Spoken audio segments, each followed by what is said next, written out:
In this video, we're going to talk about the standard standing bicep curl. So the bicep curl, as the name suggests, is going to work your bicep. The bicep is a large muscle in the front of your arm.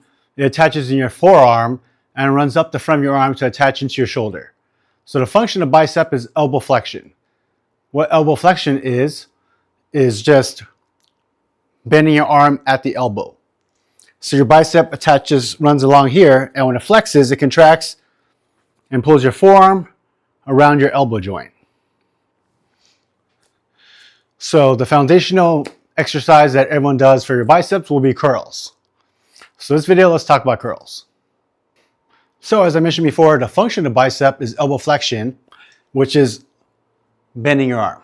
So anytime you have resistance going that way while you're working in this motion, right? So your arms are coming upward around that elbow joint, your forearm that is, and you have resistance going the opposite way, you're going to be working your bicep.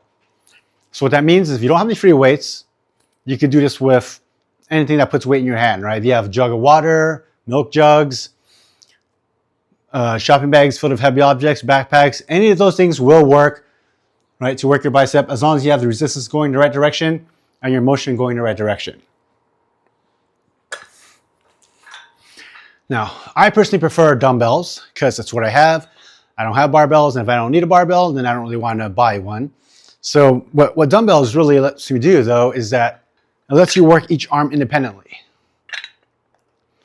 So you might not think that's a big deal, and it's not a huge deal, but there are some little benefits to that.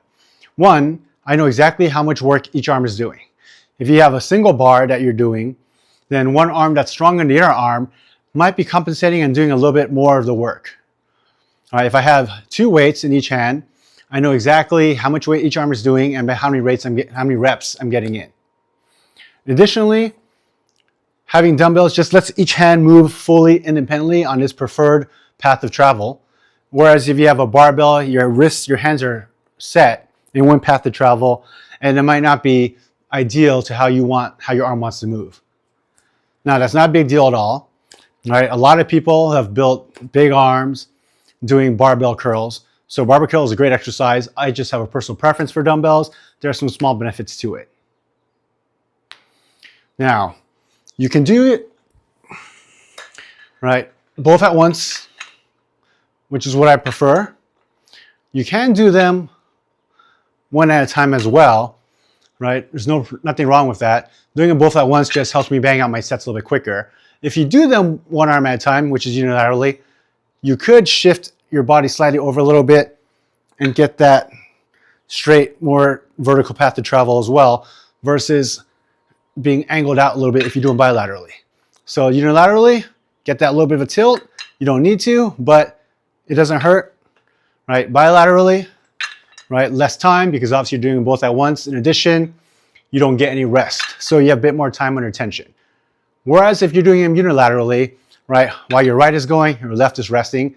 While your left is going, your right is resting. Oh, sorry. One more thing I almost forgot is you'll notice that I like to do them with my palms facing upward, right, which is a supinated position. But you might see people doing them starting with your hands in a neutral position, which means your palms facing your body, and rotating palm up as you curl. Now, while the primary function of the bicep is elbow flexion, the bicep is a supinator as well, so that's completely valid. All right, it just comes down to preference. I just like to keep it supinated, but if you do want to get that rotation and that supination motion in your curl, that's completely fine as well. In terms of form for your bicep curls, there are a few key things you should keep in mind.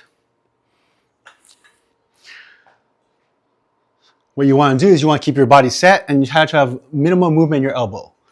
So what happens if you pick a weight that's too heavy, or if you're getting tired, what you might want to do, or not you want to do, what your body might try to do is you might start trying to rock your body to get that weight up. So the problem with that is now you're using your body to create leverage momentum to get that weight up versus using the bicep, which is what you're trying to train to do that. So unless you're just lifting for ego and just trying to move as much weight as possible, which is not effectively training the muscle you're trying to train, you definitely do not want to have any body swing. So keep your body set. Don't swing those hips. Don't swing those shoulders. Now, secondarily and less egregious is that you might get that elbow swing going.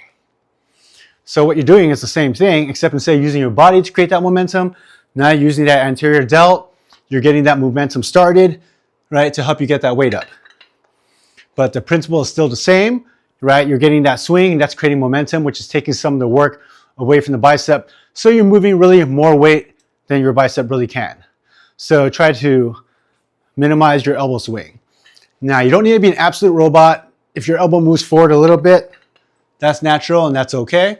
But you definitely want to avoid excessive swing. And you definitely don't want to rock your body. Now, if you have trouble keeping those elbows in place, one trick that people do, right, that gives you a good mental and physical touch cue is putting your elbows up against a wall. So if you stand against a wall or some other surface and put your elbows against there, then that will allow you to really pin those elbows back and keep their movement really, really minimal and really focus on just that elbow flexion that you're trying to do for your biceps. So those are the main form cues that you should look out for when doing your bicep curls, right? Things to watch out for and things to avoid. So the bicep curls are tried and true foundational exercise that people have been using forever to build their biceps. So it's been great for them and it'll work out great for you also.